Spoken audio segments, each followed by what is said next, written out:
Bienvenue à tous. Merci de nous rejoindre dans le Politicien, votre rendez-vous politique sur Africa 24.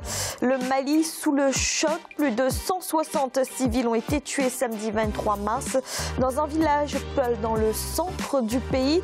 Il s'agit de l'attaque la plus meurtrière depuis la fin des combats de l'opération lancée en 2013 pour chasser les groupes djihadistes ayant pris le contrôle du nord du Mali. Un embrasement des violences communautaires qui fait désormais du centre du pays la zone de tous les dangers. Et pour en parler avec moi sur ce plateau, mes invités, Madame Ramata Maïga Koulibaly, vous êtes la présidente du collectif des Maliens de France pour la paix. Bienvenue. Merci Fanny, merci de m'avoir invitée. Merci à vous. Et avec nous également Tifing Sissoko, docteur en sciences de l'éducation. Merci d'être là. Bonjour et merci de m'avoir invité aussi. Et également sur ce plateau, Thiambel Gimbayara, vous êtes directeur de publication de La Voix du Mali. Bienvenue. Merci de l'invitation. Au moins 160 victimes, c'est le bilan de l'attaque perpétrée samedi 23 mars dans le village Peul d'Ogosagou, dans le centre du Mali. Une attaque attribuée aux chasseurs traditionnels Dogon, qui pour l'instant nient être responsables de l'attaque. Depuis 2014, en tout cas, les affrontements entre communautés et groupes sociaux professionnels ont connu un regain de violence. Au reportage de notre correspondant Mokhtar Bari. C'est aux environs de 5 h du matin, ce samedi 23 mars, que le village d'Ogosagou-Peul a été attaqué par des assaillants en tenue traditionnelle des chasseurs communément appelés Dozo, selon plusieurs sources. Le bilan est macabre, 135 personnes tuées, parfois mutilées ou calcinées, et les biens mis en sac. Les ambassadeurs du Conseil de sécurité présents à Bamako condamnent cette barbarie. En exprimant également ses condoléances et cette sympathie pour l'ensemble du peuple malien, au gouvernement de ce pays, nous condamnons naturellement, dans les termes les plus fermes, cette attaque inqualifiable. Des femmes, des enfants et des personnes âgées sont les premières victimes. La MINUSMA a déployé sa brigade d'intervention rapide sur les lieux et demande l'ouverture d'une enquête ainsi que des poursuites contre les auteurs. Nous tenons prêts en tout cas à soutenir le gouvernement du Mali pour toute action en vue d'apaiser la situation. Je lance un appel aux autorités maliennes de diligenter une enquête afin que justice soit faite et que les auteurs de ces atrocités répondent de leurs actes. Notons que cette attaque dirigée contre la communauté Peul est la plus meurtrière après celle du 27 décembre 2018 à Koulongo, qui avait fait 37 morts. Le gouvernement malien a, dans un communiqué, condamné ces attaques. Thiambel Gimbayara, il y a une escalade des violences, il faut le dire, entre Peul et Dogon dans cette région du Mali, dans le centre. Cette attaque était-elle malheureusement prévisible? Il faut, hélas, en des occasions de ce genre, s'incliner pieusement devant la mémoire de ceux qui sont partis et noter la gravité de la situation. Le Mali traverse une situation grave. C'est le terme, il ne faut pas se cacher derrière les mots. Il y a des occasions où, à peine dans une nation, on supporte le calvaire. Et ça, nous le vivons aujourd'hui au Mali. Hélas, c'est dommage. Mais cette attaque prévisible, aucun État au monde, aucune situation politique, aucun pouvoir, aucun régime ne souhaiterait voir ses fils mourir de la faim. Pas souhaiter, mais en tout cas prévoir qu'il y avait un regain de violence et de tension entre ces communautés. La situation dans cette zone est montée crescendo. On est parti d'attaques, de razzias, d'enlèvement de bêtes, de vols, de batailles autour des pâturages. On en est arrivé aujourd'hui à compter nos morts par centaines. C'est dommage, c'est regrettable. C'est une situation condamnable. Et aujourd'hui, je crois qu'il ne faut pas chercher le bouc émissaire. Il faut situer la responsabilité d'abord au niveau des Maliens. Les Maliens doivent se regarder en face et se parler. Il y a des moments où il ne faut plus faire de la politique politicienne. Il faut se dire les vérités. L'existence de la nation est en jeu, de l'État est en jeu, du Mali est en jeu. Et ça, on ne peut pas saupoudrer cela. On ne peut pas passer sous certaines occasions sans se dire ces vérités-là. Et aujourd'hui, l'occurrence, Ouagassogou nous donne cette occasion-là de se parler entre Maliens, de se dire les vérités. La responsabilité première est celle de l'État. Est celle de l'État. La responsabilité est celle de tout ce peuple malien. Le Malien doit comprendre plus que jamais que c'est à nous de trouver la solution à nos problèmes. Personne ne viendra le faire à notre place. Et hélas, nous en sommes là à constater cela aujourd'hui. Demain, on ne peut pas prévoir qu'il y aura pire que Ouagassogou. Mais si nous ne faisons rien, si nous dormons encore sur nos lauriers, nous nous regardons en faïence et nous faisons de la politique politicienne, hélas. Alors, sans parler de politique politicienne, Tiefling Sissoko, en 2018, dans la seule région de Mopti, 202 civils ont été tués dans des violences communautaires. Quand même, il y avait des signes avant-coureurs de cette montée des tensions. Il y a ces signes, comme vous l'avez indiqué à l'instant, il y a ces signes qui indiquaient en tout cas que cette violence allait certainement se reproduire dans cette partie du monde, puisque n'oublions pas que la région centre, la région de Mopti, c'est une région stratégique entre le nord qui n'est pas totalement contrôlé et le sud qui est convoité. Et donc à partir de là, ça concentre en fait, tous les regards, toutes les tensions dans cette partie du monde avec des groupuscules qui sont sur place. Rappelons que l'appel qui s'est opéré donc ce week-end est condamnable. Nous devons le condamner avec la plus grande fermeté, avec la plus grande vigueur. Mais la question que vous posez tout à l'heure, à l'instant, est-ce que ces événements étaient prévisibles? Quand on regarde la façon dont elle a été couverte, le président de la République, Ibrahim Boubacar Keïta, s'est déplacé sur cette partie du monde hier et il a pris un certain nombre de mesures. Il a indiqué. Je retiens, moi, pour ma part, deux choses. Il dit qu'il faut une brigade d'intervention rapide sur la zone et en même temps, il dit qu'il faut plus d'anticipation. Donc, quand on indique qu'il faut plus d'anticipation, ça veut dire que cette situation et la raison géopolitique derrière étaient prévisibles. On pouvait peut-être anticiper un certain nombre de choses. Qu'est-ce qu'on pouvait anticiper? Mais on a laissé faire pendant longtemps, puisque ce conflit, il faut regarder un peu ses origines. Il y a des groupes d'autodéfense des communautés qui sont mises en place depuis un certain nombre d'années. Le groupement, par exemple, de libération du Massina, ça fait depuis 2015-2016 qu'il existe.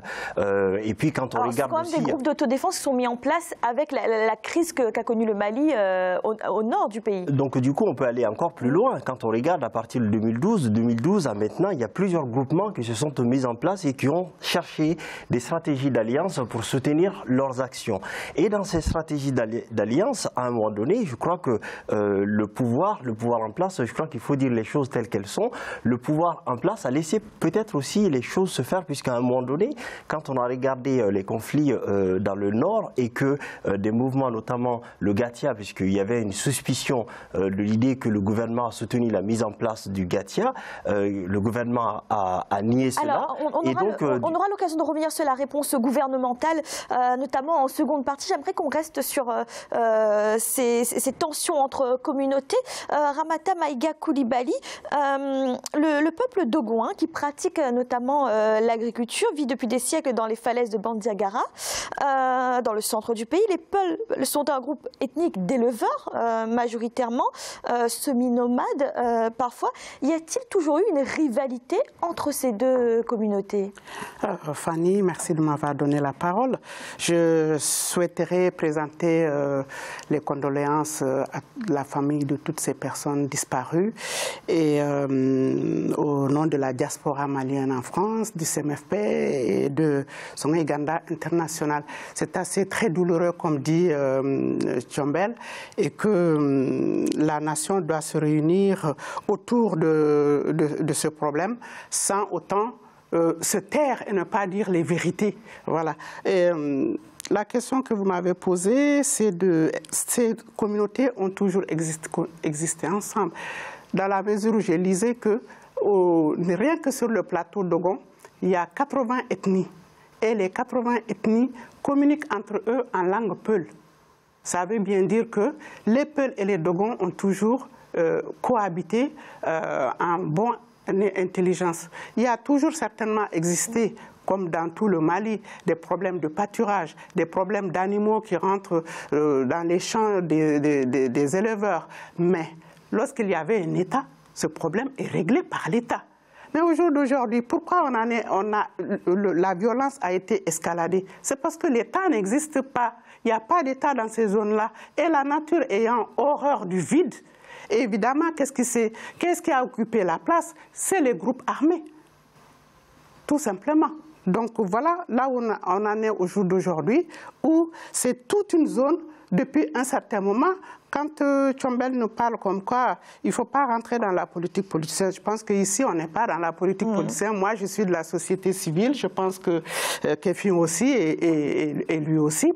Il faut qu'on se dise les vérités. Qu'est-ce qui s'est passé? Qu'est-ce qui a fait que le Mali en est arrivé à ce point au jour d'aujourd'hui? Amadou Koufa ne descend pas du ciel. Alors, il faut rappeler qui est Amadou Koufa. Hein. C'est un prédicateur donc, qui dirige un groupe djihadiste et qu'on dit qu'il recrute prioritairement chez les Peuls. Oui, bon, parce que tout simplement, il est Peul et il vient d'une région Peul. Et c'est dans cette région qu'il est né, grandi, fait ses études coraniques. Donc, il est plus facile. En tout cas, c'est mon avis. Et certainement, si vous étudiez bien, c'est ça. Il est plus facile pour lui de recruter parmi les Peuls. Maintenant, est-ce que les Peuls qui ont été... Est-ce que c'est une raison pour programmer un génocide? Parce que ce qui s'est passé, 160 morts, ce n'est rien. Des femmes, des enfants, le village brûlé, les hommes brûlés. Qu'est-ce qui peut amener l'individu à être aussi barbare et aussi violent dans son cœur et dans son âme vis-à-vis de son prochain? Voilà. Et Amadou Koufa, lorsque Konna avait été bombardé par l'alliance de l'armée malienne et de l'armée française, Amadou Koufa a fui. Il est allé où? Dans la forêt du Ouagadougou. Le gouvernement savait que Amadou Koufa était dans la forêt du Ouagadougou. Qu'est-ce qu'il faisait dans la forêt? Est-ce qu'ils l'ont cherché pour le dénicher? La forêt du Ouagadougou, ce n'est pas une forêt où le gouvernement ne pouvait pas, ou même, si on peut dire, il y a Barkhane et MINUSMA. Chez nous, ils sont là-bas. Pourquoi? Ils sont là pour que la paix revienne au Mali. Ils sont là pour dénicher les djihadistes. Qu'est-ce qu'ils ont fait pour dénicher Amadou Koufa dans cette forêt de Ouagadougou? Il a eu tout le temps de former des jeunes, de prêter allégeance aux djihadistes durs, à Yadagali. Et le gouvernement savait pertinemment que Amadou Koufa a prêté allégeance à Yadagali. Et qu'est-ce qu'ils ont fait? Qu'est-ce qui a été fait par rapport à l'anticipation dont vous parlez? Qu'est-ce qui a été fait? Tchombel Gimbayara, ce que Mme Ramata Maïga Coulibaly dit là, c'est qu'effectivement, il y a toujours eu de tout temps des rivalités, parfois entre ces communautés, qu'elles étaient toujours finalement réglées par la négociation, par l'État, pour des questions de terre, voilà, de bétail, etc. Et qu'aujourd'hui, le conflit, les rivalités ont pris une certaine ampleur et que cela n'est plus réglé par la négociation. Pourquoi la négociation ne fonctionne-t-elle plus? Le Mali est passé par plusieurs étapes. Le Mali de 1960 n'est pas celui de 1970. Le Mali de 2019 n'est pas celui de 91 où nous vivons aujourd'hui le 28e anniversaire de l'avènement de la démocratie. Des martyrs sont morts dans ce pays-là pour que nous puissions parler librement entre nous. Avant, c'était un régime militaire, il n'y avait pas de contestation, il n'y avait pas de contradiction. C'est vrai que auparavant, il y avait un mécanisme de résolution de ce conflit-là. Mais nous avions connu une situation où la crise sécuritaire s'est déplacée du nord au centre. On a aujourd'hui braqué l'effort sur ce centre-là, le centre du pays, qui ne concerne pas que le Mali. Dans l'effort de sécurisation de ce centre-là, il y a eu plusieurs initiatives. Il y a le G5 Sahel où les fuseaux horaires, les fuseaux devaient se mettre de part et d'autre. Le Burkina a connu plus de 200 morts dans la même zone. Le Mali, hélas, connaît plus de 160 morts aujourd'hui dans la même zone. C'est ces questions-là qu'il faut prendre à bras le corps. Il faut se poser les vraies questions, se parler en malien. Ces rebelles, Amadou Koufa dont il parle tantôt, Amadou Koufa avait été donné mort. Mort par qui? Même si on a mis à l'interrogation par le ministre de la Défense de la France. Il l'avait donné pour mort. Et ce même Amadou Koufa, comme pour nous narguer, la première chaîne de télévision qui diffuse un entretien d'Amadou Koufa, c'est France 24. Et excusez-moi, on veut leurrer qui? Il faut arrêter.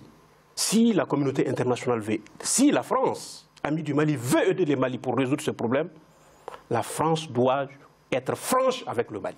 Alors, c'est-à-dire franche dans quel sens? Il faut aider là où il faut aider. On ne peut pas dire que la démobilisation ne concerne pas le centre. La crise n'est pas aiguë au centre. On ne s'occupe que de l'extrême nord. Barkhane doit s'occuper, aider le Mali à sortir de cette situation et suivre les autres. Et la MINUSMA doit avoir un mandat qui... Alors, ça veut dire quoi? Que la force Barkhane, par exemple, ne devrait plus être cantonnée au nord, mais également au centre? La force Barkhane est insuffisante. C'est une bande qui va du Tchad jusqu'à... une bande qui traverse 7 pays du Sahel, c'est vrai que l'opération Serval a donné des résultats concrets, mais Barkhane, aujourd'hui, on ne voit pas ces résultats-là. On ne peut pas nous dire qu'une attaque de l'armée malienne et de l'armée française ont éliminé Amadou Nkoufa et que 2 semaines ou 3 semaines après, qu'on nous représente ce même Amadou Nkoufa en train de faire un entretien. Je dis, il y a un leurre. Alors j'aimerais entendre rapidement Tifing Sissoko. Est-ce que vous diriez que c'est l'arrivée finalement des djihadistes qui a été l'étincelle et qui a miné ce système de justice traditionnelle qu'il y avait auparavant? Oui. Rapidement, s'il vous plaît. Oui, alors rapidement, ce serait l'arrivée en fait de groupuscules sur cette partie du zone qui a embrasé les choses. Et vous avez raison de poser la question de cette manière, puisque l'amalgame à éviter, c'est de faire de cette crise un conflit ethnique ou un conflit entre les différentes ethnies. Comme l'a rappelé Mme Koulibaly, les ethnies vivent depuis de nombreuses années en paix, en fait. Et donc, du coup, l'amalgame qui est effectué, ça nous pousse finalement, puisque aujourd'hui, quand on regarde, il y a une présomption de chasseurs habillés, en tout cas de personnes habillées en chasseurs, qui auraient attaqué. Donc, voilà, parce qu'eux contestent pour l'instant être responsables de l'attaque. Donc, du coup, en fait, quand on regarde l'histoire, regardons véritablement l'histoire entre les conflits qui se sont produits partout dans le monde. Parfois, il y a des personnes qui sont animées par une idéologie différente, mais qui vont s'habiller d'une certaine manière pour créer la confusion, pour créer plus de divisions. Et donc, du coup, il faut qu'on soit totalement lucide.